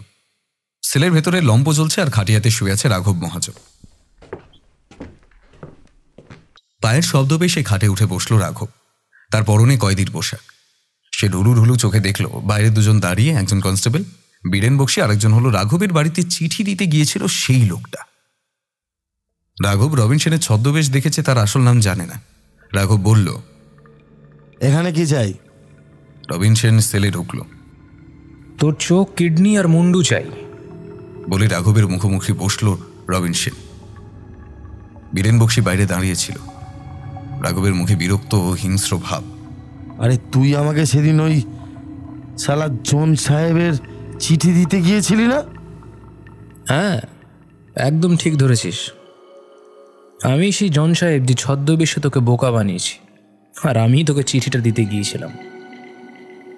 একজন লোক তোকে দুবার বোকা বানিয়েছে, আর তুই গাধার মতো আমার পাতা ফাঁদে পা দিয়েছিস। রাঘব চেঁচিয়ে উঠতে যাবে, তাকে সজোরে ধাক্কা মেরে খাটে শুইয়ে দিল রবিন সেন। তারপর তার প্যান্টের বাঁ পকেট থেকে পিস্তল বের করে বলল, তোকে চাইলে এখানেই মেরে ফেলে রেখে যেতে পারি, তাতে কোনো কেস হবে না। কাগজে লিখবে কুখ্যাত দুষ্কৃতী ভয়ে পালাতে গিয়ে পুলিশের গুলিতে মারা গেছে। কিন্তু না, আমি তোকে ফাঁসিতে ঝুলতে দেখতে চাই, কারণ তোর মতো জঞ্জাল আমাদের দেশের কোনো প্রয়োজন নেই। শালা নরঘাতক! প্রথমে বিজয় ও রাখালের সাগরেদ, তারপর মনিরুল সিংহ ও রানী দেবীকে খুন। মনিরুল সিংহ ও রানী দেবীর খুন কথাটা শুনে চমকে উঠল। তার চোখ মুখে একটা বিস্ময় ভাব দেখা দিল। রাঘব ঘাবড়ে গিয়ে বলল, তার মানে কি? কে তুই? এত সব জানলি কি করে? আর ওদের সাথে তোর কি সম্পর্ক বল? এই তুই কাকে করছিস? তুই জানিস আমি কে, কি আমার পরিচয়? তবে শোন, আমার নাম রবিন সেন, গোয়েন্দা রবিন সেন। কলকাতার দাগি আসামিরা আমার চড় আর গুলি দুটোই খেয়েছে। আর তুই যাদের খুন করেছিলি, মনিরুল সিংহ আর রানীবালা সিংহ, সে আমার দিদি ছিল, নিজের জ্যাঠার মেয়ে। কথা শেষ করে রাঘবের চুলের মুঠি ধরে দেওয়ালে সাঁটিয়ে রাগত স্বরে বলল, এই সুরের বাচ্চা, যা যা বলবো তার ঠিক ঠিক উত্তর দিবি, একদম বাড়াবাড়ি নয়, বোঝা গেল? বলে তাকে ধাক্কা মেরে মেঝেতে ফেলে দিল। তারপর কষিয়ে 2 থাপ্পড় মারল তার গায়ে। সে বলল, ওরে বাবরে, বলে 2 গালে হাত দিয়ে বলল, মারবেন না স্যার, আমি সব বলছি। এবারে তার চোখে মুখে একটা ভয় দেখা দিল। রবিন সেন পকেট থেকে পিস্তল বের করে তার গলার নলির কাছে ঠেকিয়ে তাকে প্রশ্ন করতে লাগলো, মনিরুল সিংহকে মেরেছিলিস কেন? ও আমার কাজ বাধা দিচ্ছিল, সব জায়গায় গিয়ে অনুসন্ধান করত, এমনকি তদন্ত করতে আমার বাড়িতে এসে হানা দেয়। এটা আমার পছন্দ হলো না, তাই ওকে ওর গোটা পরিবারকে শেষ করে দিয়েছি। একেবারে গলায় দড়ি দিয়ে ঝুলিয়ে দিয়েছি। রানী ও তার মেয়ে, তাদের কি হলো? রানীকে মেরে ড্রামে ঢুকিয়ে দিই, তারপর নদীর জলে ভাসিয়ে দিয়েছিলাম, আর ওর মেয়ের চোখ দুটো নিয়ে মেরে মাটিতে পুঁতে দিয়েছিলাম। কেউ জানতেও পারতো না, যদি না আপনি আসতেন সাহেব সেজে। মনে হচ্ছে না তোকে মেরে তোর মাংসগুলো কেটে কুকুরকে খাইয়ে দিই, কিন্তু না, তাহলে আমিও কেস খেয়ে যাব। তোকে ফাঁসিতে ঝোলাবার ব্যবস্থা করেছি, ছটফট করে মরবি শালা। যখন তোর কুকর্মের কথা জানতে পারলাম, তখন মনে হলো যে তোকে একবার সামনে থেকে দেখা দরকার, নাহলে তোর সাথে মোকাবিলা করতে পারতাম না। যখন দিল্লি থেকে আসছিলাম, তখন আমার এক বন্ধু মনিরুলের মৃত্যু সংবাদ দেয়। তারপর থেকে তোকে ধরার জন্য চেষ্টা করে যাচ্ছি, কিন্তু কিছুতেই পারছিলাম না। পরে লালবাজারের সাথে যোগাযোগ করে কিছুটা নিজের প্ল্যান আর কিছুটা পুলিশের সাহায্য নিয়ে তোকে বধ করার জন্য এত দূর আসতে হয়েছে। এতটা কথা বলে থামল রবিন সেন।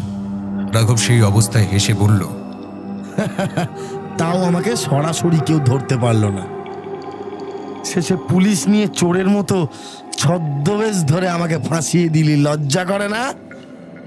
হ্যাঁ, ছদ্মবেশ ধরেছি তার কারণ যেখানে তোদের বৈধ স্ত্রী আর অবৈধ শালাবাবু আছে, সেখানে আমার মতো গোয়েন্দা পুলিশের ছদ্মবেশ ধরে অনুসন্ধান চালানোর জন্য বুকের পাটা লাগে। রবিন সেন পিস্তল পকেটে চালান দিল, তারপর উঠে পড়ল, বলল, নে আজকে ভালো মন্দ যা পারিস খেয়ে নে, কাল ভোর রাতে তোকে নিয়ে কলকাতা যাব। চিন্তা নেই, সঙ্গে পুলিশ থাকবে। রাঘব আর কিচ্ছু বলল না, শুধু হাসল। রবিন সেন বেরিয়ে যেতে যেতে কনস্টেবলকে বলল, একে চোখে চোখে রাখবে, খুব ধূর্ত শেয়াল। পরের দিন ভোর 4টে নাগাদ পুলিশ ভ্যানে করে তাকে কলকাতায় আনা হয়। সঙ্গে রবিন সেন ছিল। সকাল 7টায় তাকে আলিপুর সেন্ট্রাল জেলে আনা হলো। টাকায় রাখা হলো 603 নম্বর সেলে। কথা হচ্ছিল বড়বাবুর ঘরে। সেখানে রবিন সেন ছাড়াও আরও 2জন অফিসার ছিলেন, সুব্রত কুমার রাহা ও রতন সিং। বড়বাবু প্রথম কথা বলল, তাহলে অপারেশন সাকসেসফুল? হ্যাঁ, তবে ওকে ফাঁসি না দেওয়া পর্যন্ত আমার ঘুম নেই।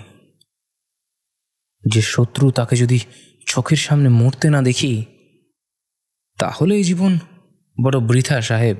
ওকে ওকে আরো আগে ধরা উচিত ছিল। আমাদেরই ভুল। যদি আরো আগে ব্যবস্থা নেওয়া হতো তাহলে তাহলে বেঘরে মারা পড়তো না এতগুলো মানুষ। হ্যাঁ, সে তো জানি রবিনবাবু, কিন্তু যারা জেলা প্রশাসক তারাই এদের মাথায় করে রেখেছে। তাই আমরা গেলেও জান খোয়াতে হবে। তবে আপনি যা করেছেন, গোটা ডিপার্টমেন্ট আপনার বুদ্ধি ও সাহস দেখে বাহবা দিচ্ছে। না হলে লঙ্কায় গিয়ে রাবণ বধ করা সহজ হতো না। রবিন সেন একটু হেসে বলল, আরে না না, শুধু আমি নই, লালবাজারের গুন্ডা দমন শাখা অফিসার না থাকলে এই অভিযান অসমাপ্ত ছিল। তাছাড়া ওই শয়তানকে ধরতে অনেক বেগ পেতে হয়েছে। এবার ওই গ্রামে নতুন আইন করুন, না হলে অত ভালো গ্রামটা শেষ হয়ে যাবে। প্রত্যেকটা মানুষ এখনো বেশ ভয় আছে। আচ্ছা, তাই করব রবিনবাবু। রাঘবকে কি করবে? ও আপাতত সেলে থাক। 3 দিন পর চার্জশিট আদালতে পেশ করতে হবে, তারপর একেবারে ফাঁসিতে। আজ তাহলে চলি বড় সাহেব। তাদের কথা শেষ হয়নি। রবিন সেন তার গাড়ি নিয়ে বাড়ি চলে গেল।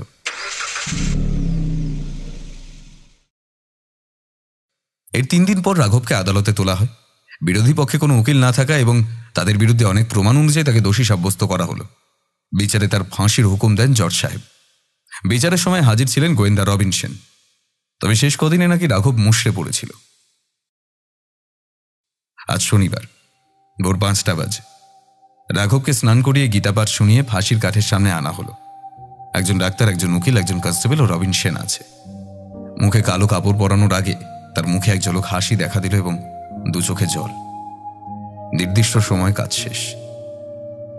কিছুক্ষণ ছটফট করতে করতে সে মোটা শরীরটা নিস্পন্দ হয়ে গেল চিরদিনের মতো। রবিন সেন চোখ বুঝল, এবার শান্তি। পরদিন প্রত্যেকটা কাগজের প্রথম পাতায় খবরটা বেরোয় এবং খুব নামডাক হয় রবিন সেনের। তার বুদ্ধি ও সাহসের জন্য তাকে সরকারি গোয়েন্দা দপ্তর থেকে পুরস্কৃত করা হয়। সে রাতে রবিন সেন স্বপ্নে দেখল যে তার রানী দিদি চোখ মুছিয়ে তাকে পায়েস খাইয়ে দিচ্ছে।